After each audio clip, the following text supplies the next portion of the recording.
부터 22절까지 말씀입니다. 창세기 35장 1절부터 22절까지 말씀을 제가 봉독해 드리겠습니다. 하나님이 야곱에게 이르시되 일어나 베델로 올라가서 거기 거주하며 내가 내 형 에서의 낯을 피하여 도망하던 때에 내게 나타났던 하나님께 거기서 제단을 쌓으라 하신지라. 야곱이 이에 자기 집안 사람과 자기와 함께한 모든 자에게 이르되 너희 중에 있는 이방 신상들을 버리고 자신을 정결하게 하고 너희들의 의복을 바꾸어 입으라. 우리가 일어나 베델로 올라가자. 내 환난 날에 내게 응답하시며 내가 가는 길에서 나와 함께 하신 하나님께 내가 거기서 제단을 쌓으려 하노라 하며 그들이 자기 손에 있는 모든 이방 신상들과 자기 귀에 있는 귀고리들을 야곱에게 주는지라. 야곱이 그것들을 세겜 근처 상수리나무 아래에 묻고 그들이 떠났으나 하나님이 그 사면 거울들로 크게 두려워하게 하셨으므로 야곱의 아들들을 추격하는 자가 없었더라. 야곱과 그와 함께한 모든 사람이 가나안 땅 루스 곧 베델에 이르고 그가 거기서 제단을 쌓고 그곳을 엘 베델이라 불렀으니 이는 그의 형의 낯을 피할 때에 하나님이 거기서 그에게 나타나셨음이더라. 리브가의 유모 두보라가 죽음에 그를 베델 아래에 있는 상수리 나무 밑에 장사하고 그 나무 이름을 알론바굿이라 불렀더라.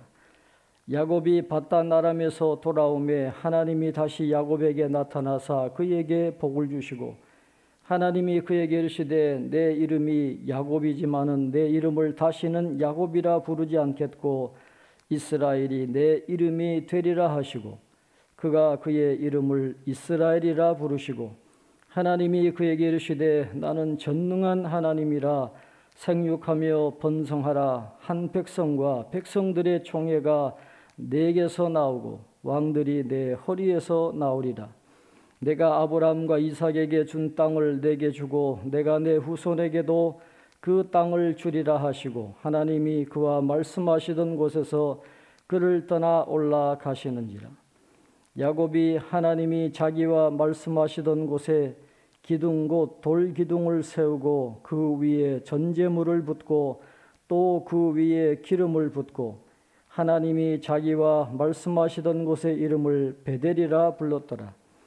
그들이 베델에서 길을 떠나 에브라스에 이르기까지 얼마간 거리를 둔 곳에서 라헬이 해산하게 되어 심히 고생하여 그가 난산할 즈음에 산파가 그에게 이르되 두려워하지 말라. 지금 내가 또 등남하느니라 하며 그가 죽게 되어 그의 혼이 떠나려 할 때에 아들의 이름을 베논이라 불렀으나 그의 아버지는 그를 베냐민이라 불렀더라. 라헬이 죽음에 에브랏 곧 베들레헴 길에 장사되었고 야곱이 라헬의 묘에 비를 세웠더니 지금까지 라헬의 묘비라 일컫더라.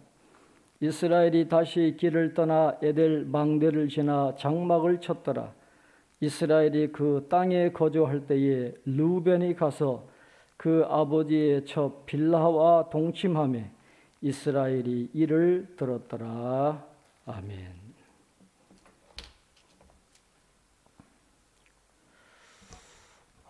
우리 창세기 35장 말씀은 아주 중요한 장입니다. 역사의 무대가 이제 바뀌는 과도기인데 이제 족장의 시대가 저물고 아브라함과 이삭과 야곱의 족장 시대가 저물고 이제 야곱의 아들인 12지파의 시대로 넘어가는 역사의 무대가 바뀌는 이 과도기에 있는 아주 중요한 시대적인 배경을 안고 있습니다. 이제 야곱의 아들 12지파로 넘어가는 그 과도기에서 하나님이 야곱의 집안과 후손들에게 요구하는 건 딱 한 가지예요. 하나님을 향한 믿음을 확인하시는 겁니다. 하나님이 이제 오늘 야곱에게 다시 축복을 약속하시는데 그 전에 하나님이 미리 확인하시는 게 있어요. 축복을 받을 만한 그릇이 준비되어 있느냐, 되어 있지 않느냐. 하나님이 보시는 것 딱 한 가지예요. 아무리 부유하고 아무리 종이 많고 가축이 많고 자식들이 많아도 하나님이 그걸 보지 않아요. 하나님 뭘 보느냐? 하나님에 대한 믿음이 온전하게 서 있느냐. 하나님 그것을 확인하시는 겁니다. 일어나 베델로 올라가자. 아주 중요한 말씀이거든요. 그래서 영적인 부흥을 이야기할 때 항상 언급되는 본문이 오늘 본문이에요. 그래서 영적 부흥의 수많은 원리가 오늘 본문에 들어있는 아주 중요한 장면이 바로 창세기 35장입니다. 야곱이 형 에서를 피해가지고 바단 아람 라반의 집에 갔을 때 나이는 77세였어요. 거기서 20년을 더부살이를 하죠. 그래서 가나안 땅으로 다시 돌아왔을 때가 97세입니다. 나이가 많죠. 그래서 숫곳에 한 2, 3년 거주합니다. 그 다음에 또 어디로 가느냐 하면 세겜으로 가요. 그래서 세겜에서 한 7, 8년 거주합니다. 그래서 바단 아람에서 가나안 땅으로 들어와서 생활한 지 은 10년 정도 세월이 지났을 때에 야곱의 집안에 큰 사건이 터지죠. 딸 디나가 성폭행을 당하는 충격적인 사건이 벌어지게 되는 것입니다.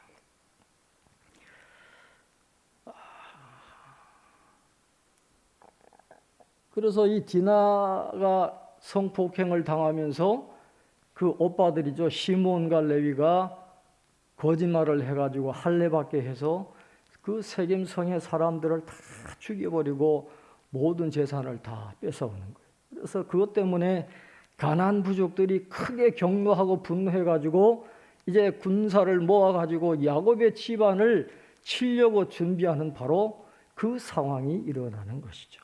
그러니까 야곱의 그때 나이가 107세였거든요. 107세 나이에 그의 가문이 몰살할 수 있는, 가문이 사라질 수 있는 절대절명의 위기가 야곱에게 찾아오게 된 거예요.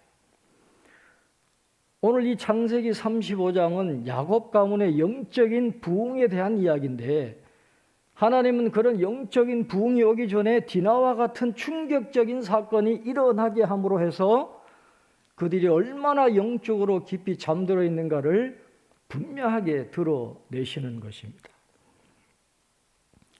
베델로 내려가야 되는데 세겜에 그냥 7, 8년 거주하면서 그냥 평안하게 그렇게 살아가는 그런 나태한 모습을 보이다가 이 딸이 성폭행을 당하는 그런 충격적인 사건이 일어나는 거예요. 그래서 하나님은 때때로 우리가 하나님이 멀리 떠나 있을 때, 우리가 하나님으로부터 너무 멀리 떠나 있다는 것을 깨닫게 하기 위해서 이런 사건들이 일어나도록 그 사건을 도구로 사용하시기도 하는 거예요. 구약성경 나음서 1장 3절에 보면 여호와의 길은 회오리 바람과 광풍에 있고 그렇게 말씀했어요. 여호와의 길이 어디 있느냐? 회오리 바람과 광풍에 있다라는 거예요. 여러분 회오리 바람이 얼마나 무서워요. 미국의 토네이도 그거 보세요. 완전히 뭐 자동차도 날아가고 지붕도 날아가고 초토화가 돼버리는데 회오리 바람과 광풍 같은 그 사건 속에 여호와의 길이 있다라는 거예요. 회오리 바람과 광풍 같은 디나의 성폭행 사건 바로 그 속에 야곱의 집안을 살리는 여호와의 길이 있었다라고 하는 것입니다. 회오리 바람과 광풍 같은 그런 사건이 닥쳤어요. 야곱 혼자서 어떻게 이 문제를 해결할 수 있겠어요? 자신의 힘으로는 할 수 없는 그런 상황인데 그때 하나님이 바로 정확한 그때에 야곱에게 나타나셔서 말씀하시는 것입니다. 오늘 본문 1절입니다.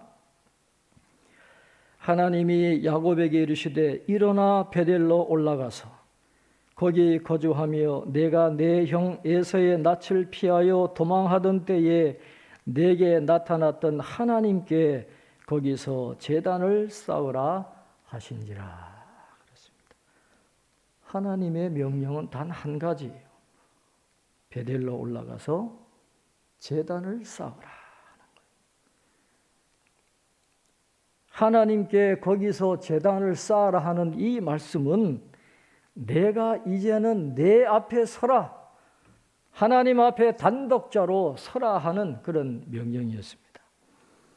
하나님 앞에 서는 마음을 잃어버렸다라는 것, 바로 이것이 야곱과 그의 가정의 모든 불신앙의 중심에 자리한 가장 근본적인 문제였다라고 하는 것입니다. 하나님 앞에 제단을 쌓는다는 것은 이 시대의 교회와 그리스도인들이 있는 모습 그대로 하나님 앞에 서는 것을 의미하는 것입니다. 신앙 부흥의 특징은 그리스도인들이 하나님의 임재를 깊이 인식하게 됨으로 해서 하나님 앞에서 드러나는 참모습을 온전하게 깨닫게 되는, 바로 거기로부터 신앙의 부흥은 시작되게 되는 것입니다. 그래서 하나님 앞에 온전하게 서라는 것이. 근데 하나님은 아무 데서나 제단을 쌓는 걸 원하지 아니하시고 일어나 베델로 올라가서 베델에서 제단을 쌓으라, 그렇게 말씀하세요. 오늘 우리가 창세기 35장을 보는데 이미 이 앞에 창세기 33장에서 야곱이 제단을 쌓은 적이 있잖아요. 가나안 땅에서 세겜으로 돌아와 가지고 그 세겜에서 형 에서와의 문제를 해결하게 하신 하나님께 감사하면서 제단을 쌓고 제사를 지내면서 그곳을 엘로헤 이스라엘이라 제단을 쌓았거든요. 그러나 하나님은 그 제단을 말씀하시는 게 아니에요. 거기서 제사 지내라, 그게 아니라 베델로 올라가라는 거예요. 베델에서 새로운 제단을 쌓고 거기서 하나님 앞에 예배를 드리라는 것입니다. 왜 세겜에 있는 단은 안 되고 왜 베델에 있는 단이어야 됩니까? 한 두 가지 정도로 생각해 보면, 첫째는 하나님이 베푸신 은총을 기억하고 절실했던 하나님에 대한 믿음을 회복하기 위한 목적이었습니다. 여러분, 베델이 어떤 곳이에요? 지난주에 우리가 말씀했잖아요. 지팡이 하나만 들고 겨우 도망갔던 그 야곱, 그 처량했던 야곱을, 의지할 것 없는 야곱을 만나주신 곳이 바로 베델이었어요. 아무도 나를 도와줄 리 없는 그 황량한 땅에서 하나님이 야곱의 도움으로 그곳에 나타나셨던 그 베델, 그 경험을 통해서 얼마나 하나님을 간절히 바라보았겠어요. 그때보다 더 절실하게 하나님을 믿는 믿음이 있었던 때가 없는데 하나님은 그 믿음을 다시 회복하기를 원하십니다. 아무도 나를 도와줄 리 없을 때 하나님만 바라보았던 그 믿음, 그 믿음을 회복하기 위해서 베델로 올라가라는 거예요.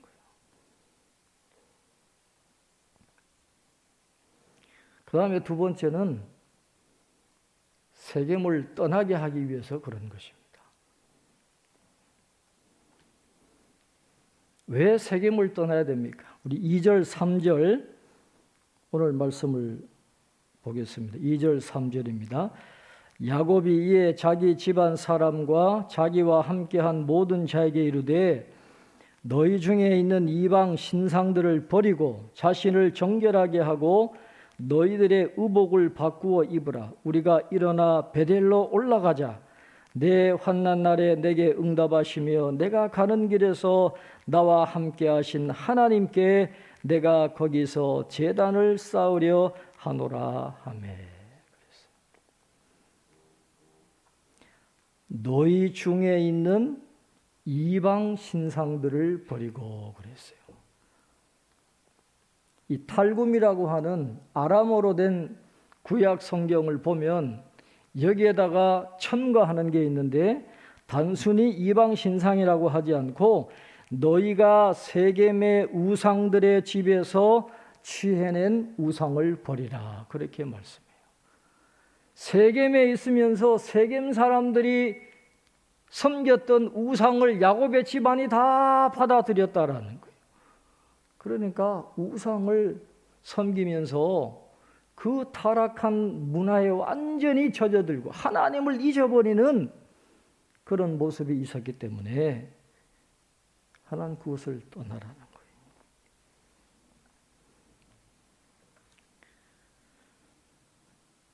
그러자 야곱의 말에 다 순종을 합니다. 그렇게 하기가 쉽지 않았을 텐데 야곱의 말에 다 순종하죠. 다 버립니다. 그리고 베델로 올라갑니다.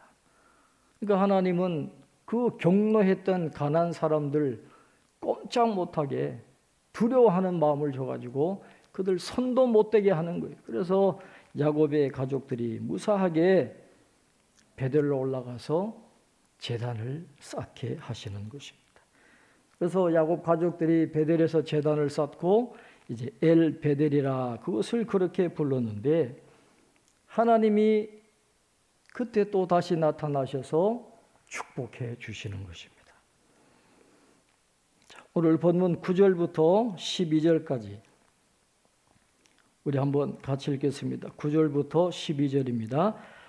야곱이 밧단 아람에서 돌아오매 하나님이 다시 야곱에게 나타나사 그에게 복을 주시고 하나님이 그에게 이르시되 내 이름이 야곱이지만은 내 이름을 다시는 야곱이라 부르지 않겠고 이스라엘이 내 이름이 되리라 하시고 그가 그의 이름을 이스라엘이라 부르시고 하나님이 그에게 이르시되 나는 전능한 하나님이라 생육하며 번성하라 한 백성과 백성들의 총회가 내게서 나오고 왕들이 내 허리에서 나오리라. 내가 아브라함과 이삭에게 준 땅을 내게 주고 내가 내 후손에게도 그 땅을 주리라 하시고 아멘. 야곱이 그런 복을 받을 자격이 있습니까? 자격이 없어요. 그럼에도 하나님은 아브라함과 이삭의 언약을 기억하셔서 그 축복을 야곱의 때 이루게 하시고 그 후손들에게 가나안 땅을 주시고 때도록 이어지는 복을 주시겠다고 약속을 하시는 것입니다. 오늘 여기에서 가장 주목해야 할 단어는 나는 전능한 하나님이라. God Almighty. 여러분, 하나님이 전능하신 분이 아니면 하나님의 약속이 무슨 의미가 있겠습니까? 아무리 큰 약속을 한들 그 약속을 이루는 능력이 없다면 우리가 하나님을 섬길 이유가 어디 있어요? 여러분, 대통령 선거할 때 수많은 약속을 하잖아요. 그러나 대통령이 100% 그 약속을 지킬 것이라고 우리가 확신하지 못하잖아요. 인간인데 어떻게 다 약속을 지킬 수 있겠어요? 그러나 하나님은 다르다라는 거예요. 하나님은 전능한 하나님이세요. 시건치 아니하시고 변하지 아니하시고 거짓말하지 않는 분, 약속한 것은 반드시 지키시는 그 하나님이시기 때문에 거기에 우리의 소망이 있는 것입니다. 여러분, 공사할 때 시멘트와 모래와 물을 섞으면 단단한 콘크리트가 되잖아요. 신앙 세계에서도 마찬가지입니다. 전능하신 하나님을 믿으면 소망이 생기는 거예요. 어떤 환경에서도 하나님을 믿으면 거기엔 소망이 있는 거예요. 그래서 믿음과 소망은 반드시 같이 가는 겁니다. 믿음과 소망이 있는 데다가 하나님의 사랑이 그곳에 함께하는, 믿음과 소망과 사랑이 함께하는 그곳에 콘크리트 같은 단단한 어느 것도 무너뜨릴 수 없는 영적인 경험이 쌓이게 되는 것입니다. 바로 야곱에게 필요한 것이 바로 그런 것이었어요. 하나님께서 그를 만나고 그를 축복해 주심으로 인해서 야곱은 믿음과 소망과 사랑으로 견고해지는 그런 복을 받게 된 것입니다. 그런데 여러분, 오늘 본문을 보시면 하나님께서 야곱을 만나서 축복해 주시기 전에 중요한 사건이 하나 일어납니다. 오늘 본문 8절을 한번 보시죠. 8절에 보면 리브가의 유모 드보라가 죽음에 그를 베델 아래 상수리 나무 밑에 장사하고 그 나무 이름을 알론 바굿이라 불렀더라 그랬어요. 이 리브가의 야곱의 어머니잖아요. 그러니까 리브가의 유모 드보라라고 하면 야곱에게는 할머니 같은 존재예요. 어떻게 해서 이렇게 동행하게 됐는지는 모르지만은 야곱이 이렇게 할머니 같은 드보라를 모시고 있었다라고 하는 것은 얼마나 야곱이 할머니를 의지하는 마음이 있었겠느냐, 그걸 지금 보여주고 있는 것입니다. 그 힘든 여행길에서 그렇게 의지하던 할머니가 그곳에서 죽은 거예요. 그곳에서 장사하면서 이름을 알론 바굿이라 지었는데 통곡의 상수리 나무라는 겁니다. 야곱이 통곡했다라는 거예요. 리브가의 유모 드보라가 죽었을 때 야곱이 대성통곡을 해가지고 그것을 알론 바굿이다, 통곡의 상수리 나무다 불렀어요. 나중에 라헬이 죽었을 때는 야곱이 통곡했다는 말이 없어요. 그러나 리브가의 유모 드보라가 죽었을 때는 야곱이 대성통곡을 했다는 겁니다. 그만큼 그의 마음이 허전했다는 거예요. 중요한 것을 잃어버렸다라는 거예요. 하나님을 바라볼 수밖에 없도록, 하나님으로부터 위로받을 수밖에 없도록 축복을 하시기 전에 드보라를 하나님이 데려가신 거예요. 영적으로 표현하면 야곱의 마음이 가난해지게 된 거죠.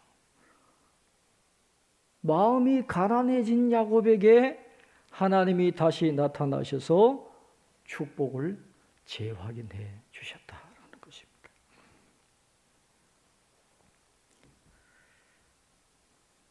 하나님은 리브가의 유모 드보라를 잃어버린 야곱의 마음을 위로해 주셨을 뿐만 아니라 그가 감당하지 못할 놀라운 축복을 약속해 주셨어요. 그러니까 야곱은 그 장소에 다시 돌기둥을 세우고 전제물과 기름을 부어서 하나님을 경배했다라고 오늘 성경은 말씀을 하고 있습니다. 이것도 우리에게 굉장히 중요한 교훈을 줘요. 야곱이 하나님으로부터 축복을 받고 제사의식을 행한 것은 자기를 축복하신 하나님께 온전히 헌신하겠다라는 신앙 고백을 드린 것입니다. 우리는 하나님으로부터 복을 받기를 간절히 원해요. 하나님 앞에 복을 받는데 급급하기는 하지만은 그 이후에 자신을 드리는 것에 대해서는 별로 깊이 생각하지 않는 경우가 많이 있습니다. 디모데후서 2장 15절은 이렇게 말씀합니다. 내가 진리의 말씀을 옳게 분별하며 부끄러울 것이 없는 일꾼으로 인정된 자로 자신을 하나님 앞에 드리기를 힘쓰라 그랬어요. 하나님의 복을 받았으면 그것으로 끝나는 것이 아니라 자신을 하나님 앞에 드리기를 힘쓰는 그런 삶을 살아가야 된다는 것을 야곱은 오늘 우리에게 보여주고 있습니다. 이어지는 16절부터 20절까지 말씀해 보면 라헬이 베냐민을 낳다가 죽게 되는 장면이 나오고 있습니다. 요셉을 낳고 16년 지난 다음에 또 아이를 임신한 거예요. 노년에 지금 아기를 놓으니까 노산이잖아요. 그러니까 굉장한 난산, 고통이 있는 난산에 직면해가지고 지금 아기를 놓다가 라헬이 죽습니다. 그러면서 탄식하면서 이 아이의 이름을 베논이라, 내 고통의 아들이라 그렇게 짓습니다. 그러나 야곱은 이게 탐탁치 않아요. 비록 어머니가 출산하는 와중에 죽었지만은, 고통 속에 죽었지만은 얘는 베논이가 되면 안 된다라는 거예요. 하나님의 축복받는 아이로 용사처럼 자라나야 되니까 베냐민이라 불렀다라는 거예요. 오른손의 아들이라는 뜻이에요. 오른손의 아들이다. 이 유대인들, 히브리인들의 사고 속에 오른편, 오른쪽은 능력과 탁월함을 의미하는 것이거든요. 그래서 얘는 고통의 아들이 아니라 오른손의 아들이라 하는 그런 이름을 지어주게 되는 것입니다. 그래서 이제 12지파, 야곱의 12아들이 이제 완전체로 형성이 되는 거예요. 그래서 앞으로는 야곱의 시대는 끝납니다. 이제 이스라엘의 12지파 시대로 넘어가게 되는 과도기가 이제 시작이 되었다는 것을 오늘 성경은 말씀을 하고 있습니다. 이 에보랏은 수확이 풍부하다라는 그런 뜻인데 베들레헴의 옛 이름입니다. 에보랏은 베들레헴이에요. 그러니까 예수님도 이곳에서 태어나시고 다윗도 이곳에서 태어난 유명한 곳이죠. 라헬이 그래서 베들레헴에 묻힙니다. 그래서 지금도 베들레헴에 가면 라헬의 무덤이라고 알려진 유적지가 있는데 비교적 학자들은 그곳이 라헬의 무덤이라 그렇게 생각을 하고 있어요. 중요한 것은 야곱이 레아보다 라헬을 얼마나 더 사랑했습니까? 그런데 정작 야곱은 죽어서 누구와 같이 묻히느냐? 라헬이 아니에요. 라헬은 베들레헴에 묻히고 레아는 막벨라 굴에 묻혀 있거든요. 나중에 야곱은 누구에게 가느냐? 막벨라 굴에 있는 레아와 같이 매장이 되는 거예요. 뭐 죽어서 남편과 묻히는 게 무슨 의미가 있겠습니까마는, 그러나 야곱의 사랑을 받았던 라헬이 모든 영적인 복을 받은 게 아니라 불쌍한 여인인 레아가 이런 모든 영적인 복을 다 누렸다라는 것을 성경은 말씀을 하고 있어요. 하나님은 약한 자를 들어 강한 자를 부끄럽게 하시는 분이에요.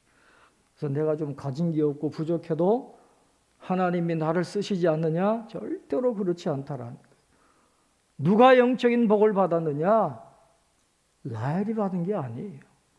레아가 모든 영적인 복을 다 받게 된 것을 오늘 성경은 말씀을 하고 있습니다. 라헬을 에브랏에 장사하고 이제 에델망대 근처로 가서 이제 살게 되는데 그곳에서 불미스러운 일이 생기게 됩니다. 오늘 22절 마지막 말씀 22절에 보면 이렇게 말씀합니다. 이스라엘이 그 땅에 거주할 때에 르우벤이 가서 그 아버지의 첩 빌하와 동침하며 이스라엘이 이를 들었더라 그랬어요. 이 자식의 어머니와 통간하는 그런 장면을 22절에 굳이 집어넣는 거예요.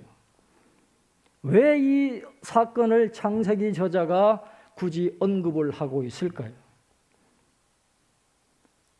이제 앞으로 12지파의 시대가 열리는데 그 12지파의 역사 속에서 주도적인 인물은 장남인 르우벤이 아니고 요셉과 유다가 그 역사의 중심이 될 것이라는 것을 암시하기 위해서 르우벤의 이 잘못된 행동을 굳이 22절에 넣어놓고 있는 것입니다.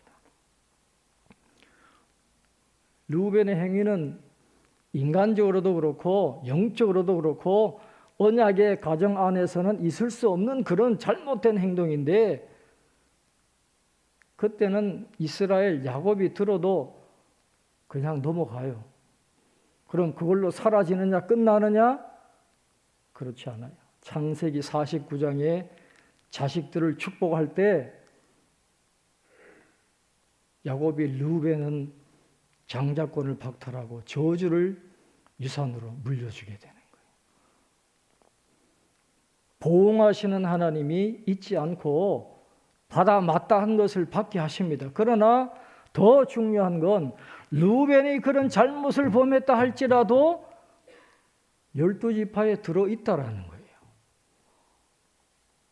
그런 잘못을 해도 12지파에서 튕겨져 나가는 거 11지파로 줄어드는 게 아니고 르우벤도 포함해서 12지파가 형성이 되는 것입니다.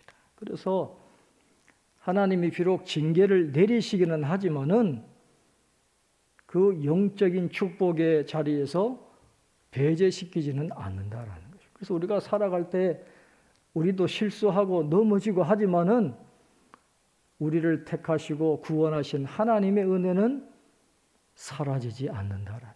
끝까지 하나님은 우리를 견인하십니다.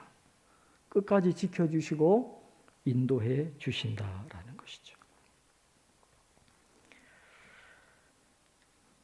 창세기를 읽어보면 야곱의 생애는 베델에서 시작해서 베델에서 끝난다라고 해도 과언이 아닙니다. 야곱이 처음 나그네 생활을 시작할 때 하나님께 복을 받은 곳이 바로 베델이었고, 그 후 30년간 나그네 생활을 마치고 돌아와서 다시 한번 하나님의 축복을 확인받은 곳도 바로 베델이었습니다. 여기서 우리가 주목해야 될 것은 야곱의 모든 나그네 생활에 있어서 하나님이 그와 함께 하시고 인도해 주셨다라는 것이죠. 한순간도 하나님은 야곱을 외면하지 아니하시고 실수하든 하나님을 떠났든 항상 같이 하시고 인도해 주시고 아브라함과 이삭의 언약이 이루어지도록 하나님이 역사하셨는데, 하나님이 야곱에게 원한 건 딱 한 가지라는 것입니다. 하나님을 알고 하나님을 신뢰하는 것. 다른 거는 없어요. 그것만 있으면 하나님이 야곱에게 엄청난 복을 허락해 주신다는 것입니다. 야곱을 인도해 주신 하나님은 오늘 저와 여러분에게도 동일한 은혜를 베풀어 주실 것입니다. 우리가 이 땅을 나그네의 길로 가는 거예요. 우리의 본향은 저 하늘에 있어요. 하늘 본향에 이르기까지 하나님은 언제나 우리와 함께 하시고 끝날까지 동행하신다라는 것을 우리는 잊어버리면 안 됩니다. 일어나 베델로 올라가자. 내 환난 날에 내게 응답하시며 내가 가는 길에서 나와 함께 하신 하나님께 내가 거기서 제단을 쌓으려 하노라. 이 야곱의 믿음을 간직하면서 끝까지 우리의 영적 순례길을 달려가는 저와 여러분 되시기를 주님의 이름으로 축원합니다. 기도하겠습니다.